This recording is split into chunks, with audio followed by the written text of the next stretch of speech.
नमस्कार दोस्तों, आप सभी का स्वागत है आपके अपने YouTube channel study with Ravi पर। दोस्तों, आज की इस क्लास में हम उत्तराखंड सामान्य ज्ञान का 44वां प्रैक्टिस सेट करने जा रहे हैं, जिसमें सभी क्वेश्चंस इंपॉर्टेंट और सिलेक्टेड हैं। दोस्तों, जो यूके ट्रिपल एस नए पैटर्न पर आधारित क्वेश्चन आजकल पूछ रहा है, उसी प्रकार दोस्तों हमने अपना ये प्रैक्टिस सेट तैयार किया है। ठीक है फ्रेंड्स, जो कुट और मैचिंग वाले क्वेश्चन आजकल एग्जामिनर पूछ रहा है, तो वही क्वेश्चन आपको इस प्रैक्टिस सेट में देखने को मिलेंगे। ठीक है, तो आप दोस्तों कमेंट करके बताइएगा कि आपने 40 में से कितने क्वेश्चन सही किए हैं। ठीक है, और आपको ये प्रैक्टिस सेट कैसा लगा। तो चलिएगा शुरू कर लेते हैं आज के अपने इस प्रैक्टिस सेट को, जिसका पहला क्वेश्चन रहेगा। बताना है फ्रेंड्स आपको, कपमार्क्स, ताम्र निखत और मृतभांड संस्कृति इतिहास के किस संस्कृति तथा चित्रित धूसर काल से संबंधित है। सही आंसर रहेगा ऑप्शन ए, अध ऐतिहासिक काल से। ठीक है दोस्तों, जो राज्य से कपमार्क्स, मृतभांड आदि मिले हैं, तो वह आपके अध ऐतिहासिक काल से संबंधित हैं। ठीक है, तो सही आंसर रहेगा ऑप्शन ए। अध ऐतिहासिक काल का मतलब दोस्तों ये होता है कि हमें चीज़ें तो मिली हैं, पर उसे दोस्तों हम अभी पढ़ नहीं पाए हैं। मतलब हमें लिखित तौर पर चीज़ें प्राप्त हुई, ठीक है, पर उन्हें हमने अभी पढ़ा नहीं। ठीक है, तो वह होता है दोस्तों अध ऐतिहासिक काल। ठीक है, आगे बढ़ेंगे दोस्तों। क्वेश्चन है कि सही विकल्प का चयन करें। तो पहला कथन है दोस्तों कि मलारी के महापाषाणकालीन समाधानों की तुलना गांधार सभागार संस्कृति से की जाती है। ठीक है, अगला है दोस्तों, मलारी के महापाषाणकालीन समाधानों की तुलना दरद समुदाय के समाधानों से की जाती है। तीसरा कथन है कि थापली से महापाषाणकालीन समाधानों की प्राप्ति हुई है। ठीक है, और दोस्तों जो चौथा कथन है कि किमनी गांव से महापाषाणकालीन समाधानों की प्राप्ति हुई है। तो इन चारों कथनों में दोस्तों पहला, दूसरा और तीसरा, ये तीन कथन सही हैं। जो चौथा कथन है तो वह दोस्तों गलत है। ठीक है, तो इस प्रकार जो हमारा सही आंसर रहेगा तो वह आपका ऑप्शन डी रहेगा कि पहला, दूसरा और तीसरा कथन सही है। ठीक है, देखिए जो किमनी गांव है, तो किमनी गांव से जो आपके शैल चित्र मिले हैं, तो वह दोस्तों सबसे सुंदर शैल चित्र बताए गए हैं। ठीक है, जो ग्वारखा गुफा है दोस्तों, तो वहाँ के जो शैल चित्र हैं, तो उत्तराखंड में जितने भी शैल चित्र खोजे गए उनमें सबसे सुंदर शैल चित्र बताए गए हैं, और यह दोस्तों चमोली जनपद में स्थित है। ठीक है, अगला क्वेश्चन है कि उत्तराखंड की किस नदी की सभ्यता अवेस्ता की हरेयू से की जाती है। तो ये की जाती है दोस्तों सरयू नदी की। सही आंसर रहेगा ऑप्शन डी। ठीक है, सरयू नदी जिसका उद्गम दोस्तों सरमूल से होता है, और यह दोस्तों काली की सहायक नदी है। ठीक है, तो आप याद रखिएगा। नेक्स्ट क्वेश्चन रहेगा कि सही विकल्प का चयन करें। तो दोस्तों नागराज कौरव्य, इनकी जो राजधानी थी, ठीक है, तो वह दोस्तों गंगाद्वार थी। सुबाहु की राजधानी दोस्तों सुबाहुपुर या फिर बोलेंगे श्रीनगर थी। ठीक है, असुरवाड़ा जो दोस्तों वाणासुर थी, ठीक है, तो उसकी राजधानी विराटगढ़ी ना होकर दोस्तों ज्योतिषपुर थी। ठीक है, तो इसमें जो हमारा सही आंसर रहेगा तो वह आपका ऑप्शन सी रहेगा कि बी, 1 और 2। ठीक है, सी का मतलब कथन 1 और 2 सही है। ठीक है, जो सुबाहु था तो इसकी राजधानी दोस्तों सुबाहुपुर या फिर श्रीनगर थी। ठीक है, जो नागराज थे तो उनकी राजधानी दोस्तों गंगा द्वार थी। ठीक है, और जो बाणासुर थी उसकी राजधानी दोस्तों ज्योतिषपुर थी। ठीक है, जो राजा विराट था उसकी राजधानी थी विराटगढ़ी। ठीक है, अगला क्वेश्चन है हमारा कि निम्न में से कौन सा क्षेत्र वृष्टि छाया प्रदेश के अंतर्गत आता है। फ्रेंड्स, वृष्टि छाया प्रदेश के अंतर्गत जो आता है तो वह आपका ट्रांस हिमालय आता है। दोस्तों उत्तराखंड को 8 भौगोलिक क्षेत्रों में बांटा गया है। सबसे पहले आता है दोस्तों आपका गंगा का मैदान, फिर आता है तराई क्षेत्र, फिर दोस्तों भाबर क्षेत्र, शिवालिक क्षेत्र। ठीक है, फिर उसके ऊपर दोस्तों लघु या मध्य हिमालय आता है, फिर बृहत हिमालय, और सबसे बाद में दोस्तों आता है ट्रांस हिमालय। क्या होता है दोस्तों, जब हम सीधे धीरे धीरे ऊपर जाते हैं तो दोस्तों ऊंचाई बढ़ती रहती है, और जब बृहत हिमालय या फिर महान हिमालय आता है दोस्तों, तो यहाँ पर जाकर ऊंचाई दोस्तों रुक जाती है। फिर उसके बाद दोस्तों फिर ऊंचाई कम होने लग जाती है। ठीक है, तो क्या होता है कि जो बृहद हिमालय है, बृहद हिमालय की वजह से दोस्तों ये ट्रांस हिमालय में वर्षा नहीं हो पाती है, इसीलिए इसे दोस्तों छायावृष्टि प्रदेश कहा जाता है। ठीक है, तो ऑप्शन ए हमारा सही रहेगा। अगला क्वेश्चन है कि सर्वप्रथम 1956 में मलारी के समाधानों की खोज किसके द्वारा की गई थी। दोस्तों मलारी गांव चमोली में स्थित है। यहाँ सर्वप्रथम जो खोज की गई थी 1956 में, तो वह शिव प्रसाद डबराल जी के द्वारा की गई थी। सही आंसर रहेगा ऑप्शन बी। ठीक है दोस्तों, शिव प्रसाद डबराल यह उत्तराखंड के प्रसिद्ध इतिहासकार रहे हैं। ठीक है, जिन्हें चारण के नाम से जाना जाता है, जिन्होंने टिहरी का इतिहास लिखा, ठीक है, उत्तराखंड का इतिहास लिखा। ठीक है, तो यह आप याद रखिएगा। और इन्हें ही दोस्तों इंसाइक्लोपीडिया ऑफ उत्तराखंड के नाम से भी जाना जाता है। तो इन्हीं के द्वारा 1956 में मलारी गांव के समाधानों की खोज की गई थी। बाद में दोस्तों इसकी खोज दोबारा की जाती है गढ़वाल विश्वविद्यालय के शोधकर्ताओं के द्वारा, और उनके द्वारा दोस्तों यहाँ से सोने का मुकुट भी प्राप्त किया गया था, जिसका वजन 5.2 kg था। ठीक है, तो आप ये याद रखिएगा। सीधा क्वेश्चन बनता है कि 5.2 kg का सोने का मुकुट राज्य में कहाँ से प्राप्त हुआ था, तो मलारी गांव से। अगला क्वेश्चन है कि निम्नलिखित में से कौन सा कथन गलत है। पहला कथन है दोस्तों कि राष्ट्रीय वन नीति 1988 के अनुसार देश के 33% भाग पर वन क्षेत्र होना चाहिए। तो दोस्तों सही बात है। ठीक है, जो राष्ट्रीय वन नीति 1988 में आई थी पहली, ठीक है, तो उसके अनुसार दोस्तों ये माना गया कि देश के 33% भूभाग पर वन होना आवश्यक है। ठीक है, अगला है दोस्तों कि ब्रिटिश काल में भारत की पहली राष्ट्रीय वन नीति 1894 को जारी की गई थी। तो सही बात है दोस्तों कि ब्रिटिश काल में पहली जो वन नीति आई थी भारत में, तो वह 1894 में आई थी। स्वतंत्र भारत की पहली राष्ट्रीय वन नीति 1948 में आई थी। तो ये दोस्तों गलत है, क्योंकि 1948 में नहीं आई थी, यह 1988 में आई थी। ठीक है, तो ये गलत हो जाएगा।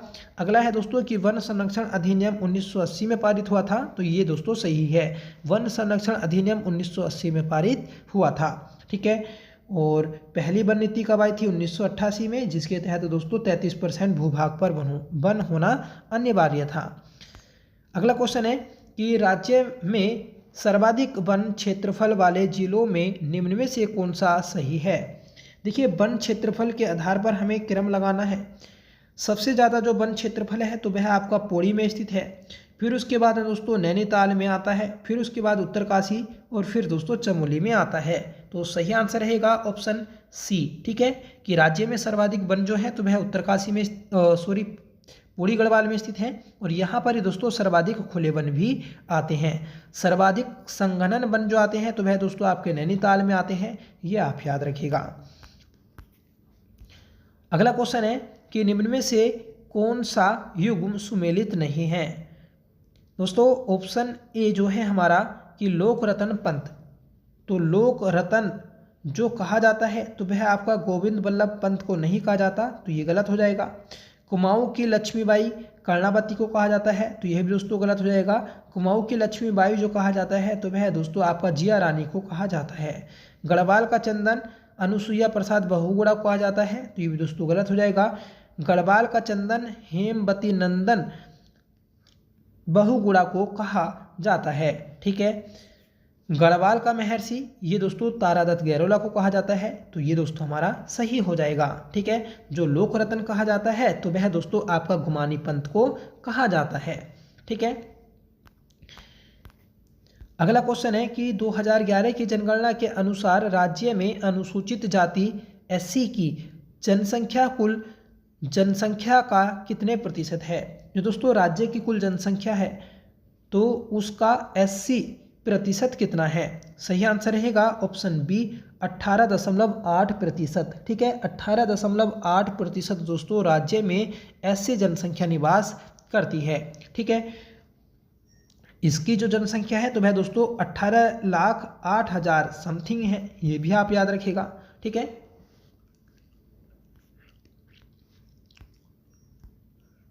अगला क्वेश्चन है कि निम्न में से कौन सा सही सुमेलित नहीं है। ऑप्शन ए है दोस्तों कि गढ़वाल एशियंट एंड मॉडर्न पुस्तक, तो ये दोस्तों डॉक्टर पातीराम की है। सही आंसर है, सही रहेगा ये कथन। ठीक है। ऑप्शन भी है दोस्तों हिमालय साक्षी है, तो यह दोस्तों महावीर प्रसाद गैरोला की है, तो ये भी सही है। मसूरी मेडले ज्योति सिंह नेगी, तो ये दोस्तों गलत है। जो मसूरी मेडले है तो वह दोस्तों गणेश शैली की पुस्तक है। मैन एंड फॉरेस्ट, ये दोस्तों अजय रावत की पुस्तक है। ठीक है। और गढ़वाल, हिस्ट्री ऑफ गढ़वाल, तो वह भी दोस्तों अजय रावत की है, ये भी आप याद रखिएगा। तो इस क्वेश्चन का जो राइट आंसर रहेगा ऑप्शन सी रहेगा कि मसूरी मेडले ये दोस्तों ज्योति सिंह नेगी की नाम होकर यह है गणेश शैली की पुस्तक है। ठीक है। अगला क्वेश्चन है कि सर्वाधिक महिला साक्षरता तथा न्यूनतम महिला साक्षरता वाले जनपद हैं। देखिए जो सर्वाधिक महिला साक्षरता है तो वह आपकी देहरादून जनपद की है। ठीक है। और न्यूनतम महिला साक्षरता दर तो वह दोस्तों आपकी यूएस नगर उत्तरकाशी की है। ठीक है। सर्वाधिक दोस्तों देहरादून और सबसे कम जो होगी तो वह आपकी उत्तरकाशी की होगी। ठीक है। तो इसमें दोस्तों आप थोड़ा करेक्शन कर लीजिएगा कि देहरादून की सबसे ज़्यादा और उत्तरकाशी की दोस्तों सबसे कम है। ठीक है। अगर हम हरिद्वार की बात कर लें तो हरिद्वार में दोस्तों सबसे कम पुरुष साक्षरता है, सबसे कम पुरुष साक्षरता, जबकि महिला साक्षरता सबसे कम कहाँ पर है? उत्तरकाशी में। ठीक है। सर्वाधिक महिला साक्षरता दर कहाँ पर है? देहरादून में। सर्वाधिक पुरुष साक्षरता दर कहाँ पर है? तो आपको बताना है रुद्रप्रयाग। ठीक है। तो ये चारों क्वेश्चन आप याद रखिएगा। जो राज्य की साक्षरता दर है तो वह दोस्तों 78.82% है। ठीक है। और राज्य में सबसे कम जो साक्षरता दर है तो वह उधम सिंह नगर की है और सबसे ज़्यादा देहरादून जनपद की है। अगला क्वेश्चन है कि नादिर शाह ने जब दिल्ली पर आक्रमण किया उस समय गढ़वाल पर किसका शासन था? तो उस समय दोस्तों प्रदीप शाह का शासन था। ठीक है। नादिर शाह के द्वारा जब दिल्ली पर आक्रमण किया गया था उस समय दोस्तों पवार वंश का राजा प्रदीप शाह था। ठीक है। अगला क्वेश्चन है कि निम्नलिखित में से फतेहपति शाह के नवरत्नों में शामिल थे। तो दोस्तों नवरत्न जो थे तो वह फतेहपति शाह के दरबार में रहते थे। ठीक है।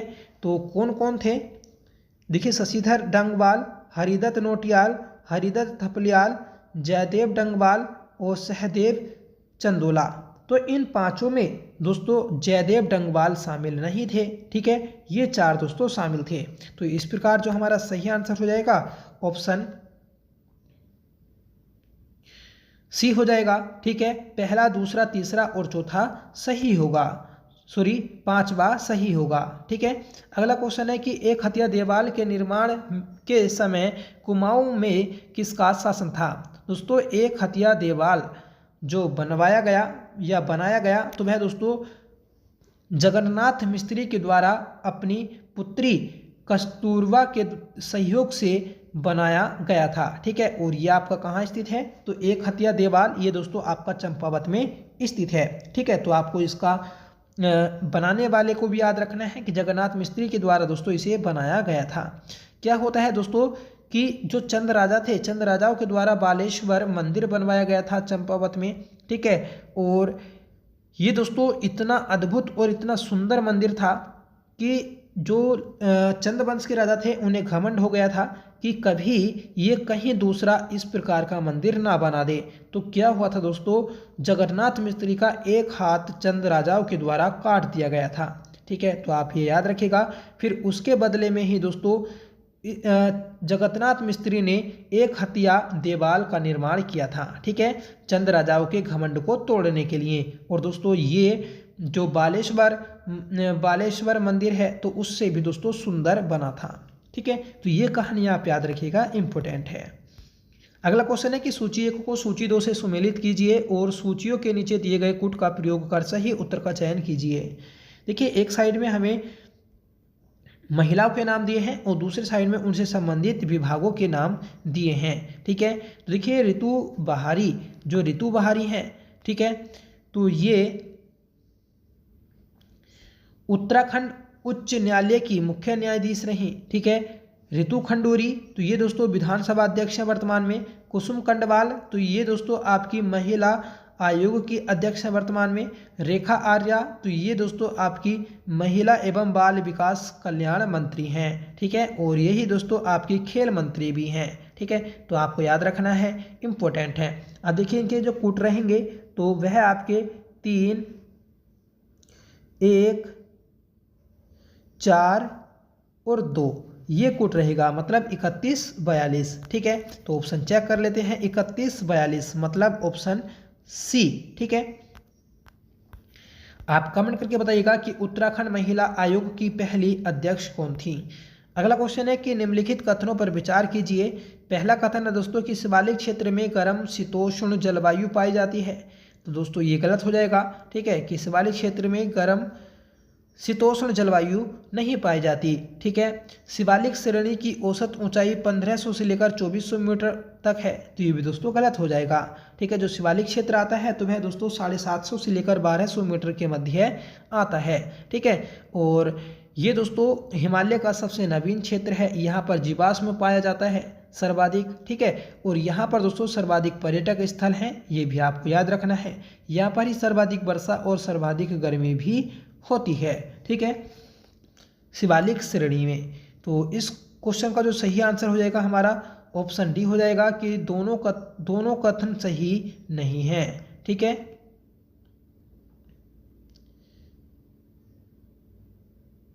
सॉरी, इसका जो था हमारा कि जो शिवालिक क्षेत्र है तो उसमें गर्म शीतोष्ण जलवायु पाई जाती है, ठीक है, पर जो शिवालिक क्षेत्र है तो उसकी औसत ऊंचाई ये नहीं है, ठीक है, 750 से 1200 मीटर तक है। तो इस क्वेश्चन का जो सही आंसर था ऑप्शन ए था, केवल एक, ठीक है, कथन सही है। अगला क्वेश्चन है कि नीचे 2 वक्तव्य दिए गए हैं, एक को कथन ए तथा दूसरे को कारण आर कहा गया है।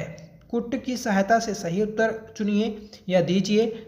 तो कथन ए क्या है दोस्तों कि गरुण ज्ञानचंद दिल्ली के लोधी वंश के समकालीन था, ठीक है। तो जो गरुण ज्ञानचंद था तो वह दोस्तों लोधी वंश के समकालीन नहीं था, तो ये गलत हो जाएगा। ये दोस्तों आपका तुगलक वंश के समकालीन था, ठीक है। बहलो लोधी ने ज्ञानचंद को गरुण की उपाधि दी थी, तो ये भी बात गलत हो जाएगी क्योंकि ये दोस्तों लोधियों के समकालीन नहीं था, ठीक है। जो फिरोज शाह तुगलक था उसके द्वारा दोस्तों ज्ञानचंद को गरुण की उपाधि दी गई थी, ठीक है। तो ये चीज़ आप याद रखिएगा, इम्पोर्टेंट है, ठीक है। तो इस क्वेश्चन का जो सही आंसर हो जाएगा हमारा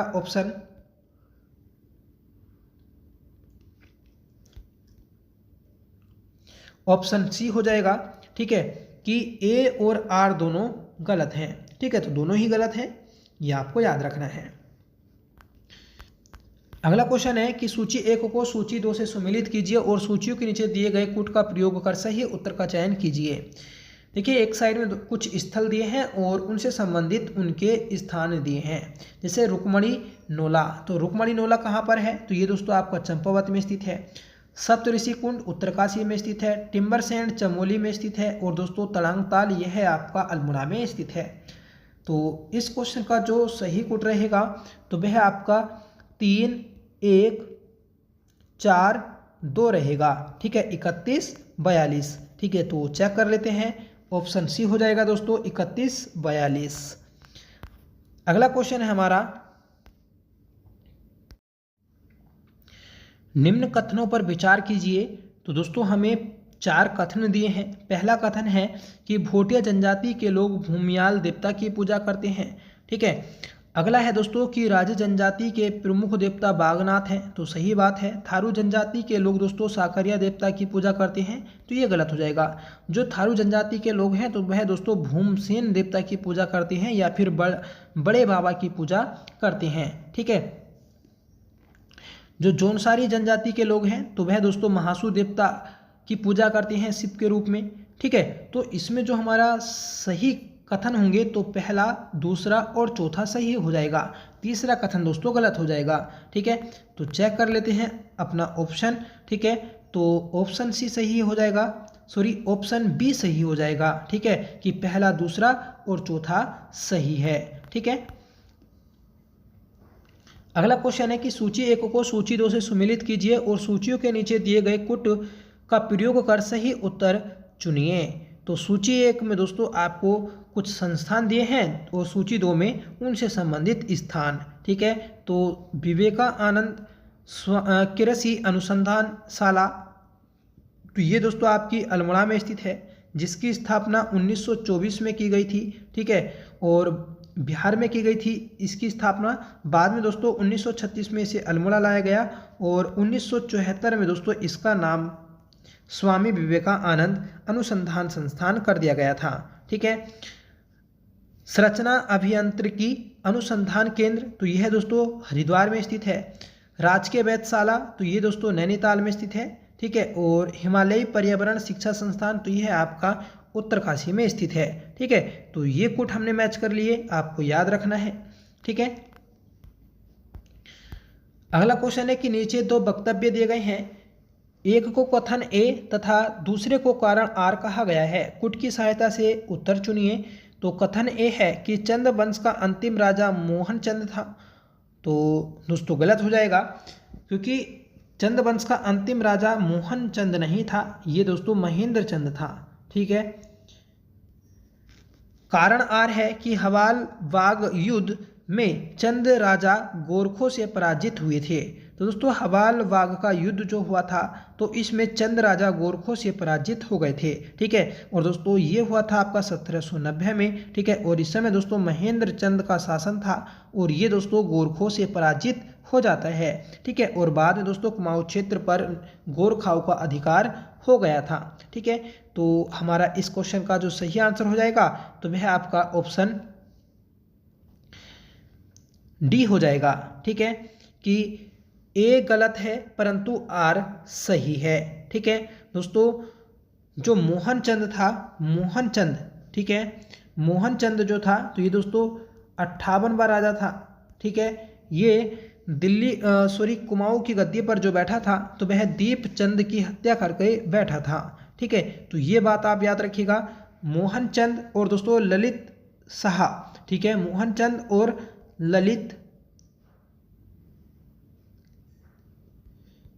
शाह, ठीक है, इन दोनों के मध्य दोस्तों एक युद्ध होता है जिसका नाम है दोस्तों बगवाली पोखर का युद्ध, और ये कब हुआ था, तो 1779 में हुआ था। ठीक है, तो ये डेट भी आप याद रखिएगा, मोस्ट इंपोर्टेंट है। ठीक है, हवालबाग का युद्ध और दोस्तों बगवाली पोखर का युद्ध, दोनों युद्ध आपको याद रखने हैं। अगला क्वेश्चन है कि सूची 1 को सूची 2 से सम्मिलित कीजिए और सूचियों के नीचे दिए गए कुट का प्रयोग कर सही उत्तर का चयन कीजिए। सूची 1 और सूची 2 इन दोनों को दोस्तों हमें मैच करना है। मेरा गांव मेरी सड़क योजना, तो ये दोस्तों 2014 में शुरू हुई थी। ठीक है, मेरे बुजुर्ग मेरे तीर्थ, जिसे दोस्तों वर्तमान में पंडित दीनदयाल उपाध्याय के नाम से जाना जाता है, तो ये आपके 17 में शुरू हुई थी। अटल आयुष्मान उत्तराखंड योजना, तो ये दोस्तों 2018 में, और चारधाम राजमार्ग विकास योजना, तो ये दोस्तों 2016 में शुरू हुई थी। ठीक है, चारधाम राजमार्ग जो है इसकी कुल लंबाई 889 किलोमीटर है। ठीक है, तो ये भी आप याद रखिएगा।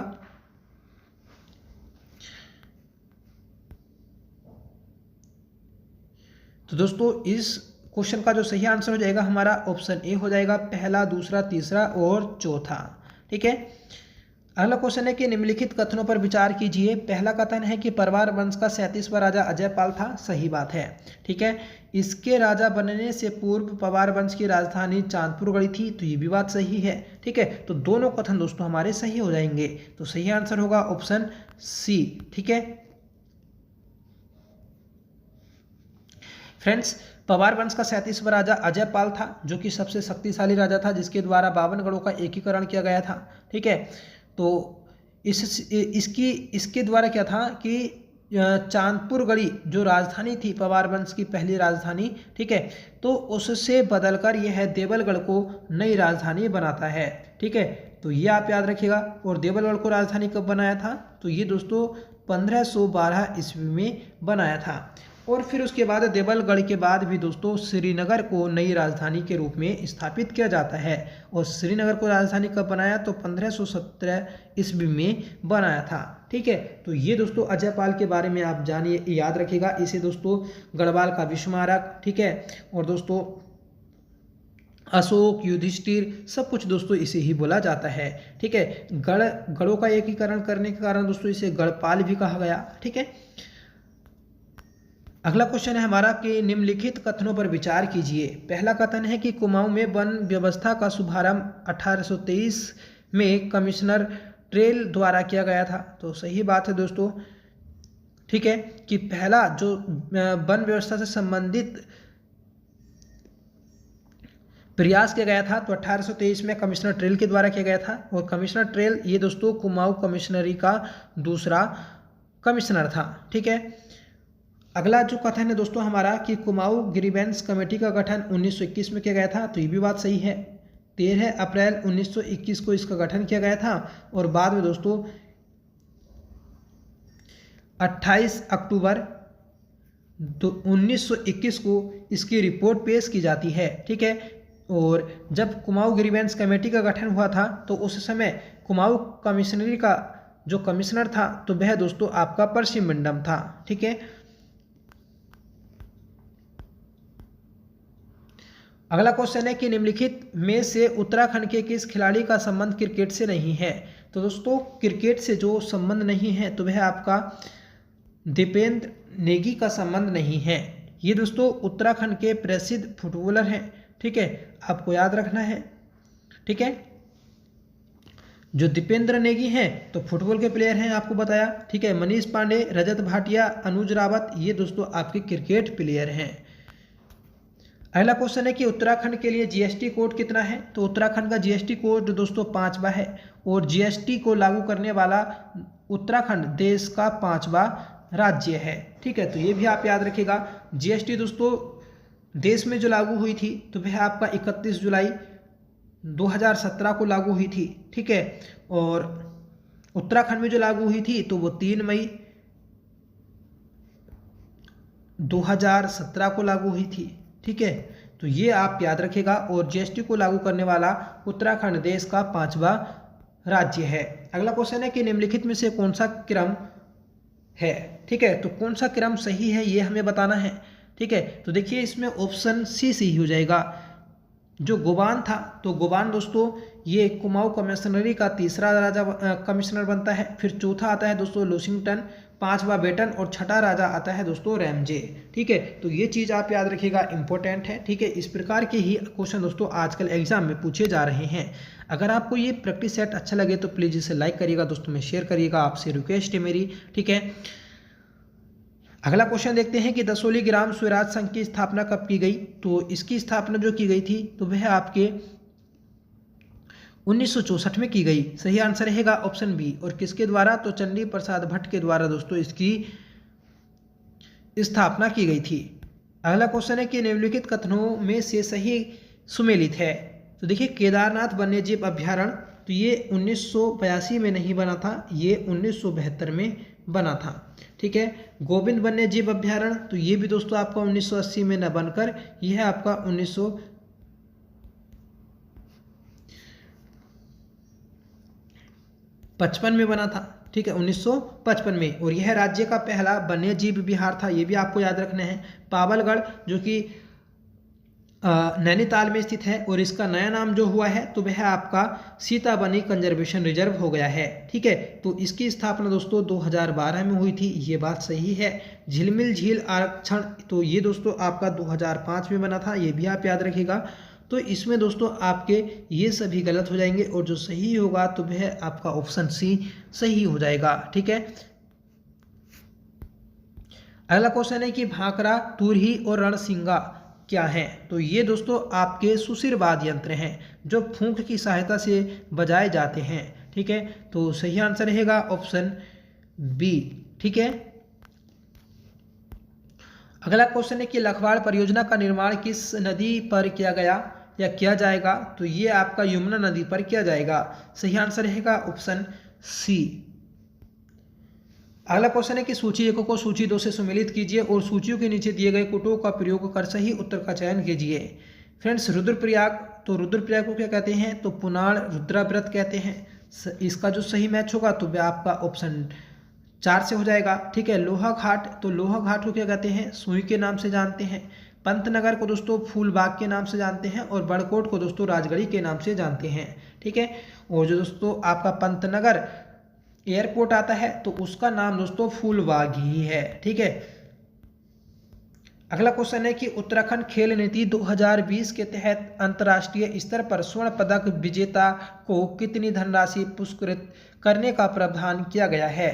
तो ये किया गया है दोस्तों ऑप्शन सी 10 लाख। ठीक है, अगर कोई भी उत्तराखंड का प्लेयर ठीक है अंतर्राष्ट्रीय गेम्स में स्वर्ण पदक जीतकर लेकर आता है तो सरकार उसे 10 लाख रुपए का इनाम देगी। ठीक है, उत्तराखंड चाय विकास बोर्ड का गठन कब हुआ? तो दोस्तों उत्तराखंड चाय विकास बोर्ड का जो गठन हुआ था तो वह फरवरी 2004 में हुआ था।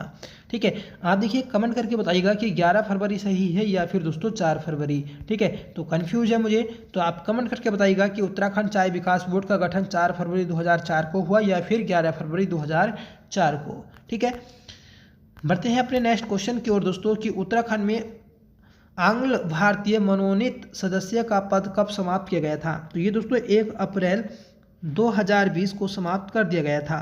सही आंसर रहेगा ऑप्शन बी। ठीक है, जो दोस्तों एंग्लो इंडियन थे तो इनके पद को 104वें संविधान संशोधन के द्वारा 2019 में समाप्त कर दिया गया था। ठीक है, अगला क्वेश्चन है कि संविधान के किस अनुच्छेद में विधानसभा अध्यक्ष और उपाध्यक्ष का उल्लेख किया गया है?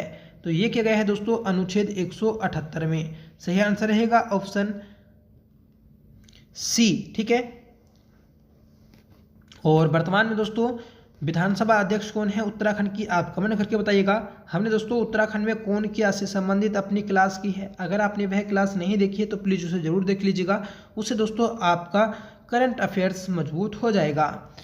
अगला क्वेश्चन है दोस्तों हमारा कि निम्न कथनों पर विचार कीजिए। पहला जो कथन है तो वह 4 है कि 4 अप्रैल 2016 से उत्तराखंड पंचायती राज अधिनियम 2016 तक लागू किया गया। ठीक है, मतलब राज्य में दोस्तों पंचायती राज अधिनियम जो लागू हुआ था तो वह 4 अप्रैल 2016 को लागू हुआ था। ठीक है, इस अधिनियम के तहत पंचायतों में महिलाओं हेतु 50% का आरक्षण किया गया था। तो ये बात दोस्तों गलत हो जाएगी, सिर्फ इसमें पहला कथन सही हो जाएगा और दूसरा कथन दोस्तों गलत है। ठीक है, तो इसका सही आंसर रहेगा ऑप्शन ए कि केवल एक सही रहेगा। ठीक है दोस्तों, महिलाओं को पंचायती राज में जो 50% आरक्षण दिया गया था तो वह आपका 2008 में दिया गया है भुवन चंद्र खंडूरी जी के द्वारा। ठीक है, अगला क्वेश्चन है कि आर्थिक सर्वेक्षण 2023-24 से किस क्षेत्र का राज्य सकल घरेलू उत्पाद सर्वाधिक योगदान है? ठीक है, तो सही आंसर रहेगा ऑप्शन बी द्वितीयक क्षेत्र। ठीक है, जो द्वितीयक क्षेत्र होता है दोस्तों जिसे विनिर्माण क्षेत्र भी कहते हैं तो इसका राज्य की जीडीपी में सर्वाधिक योगदान है।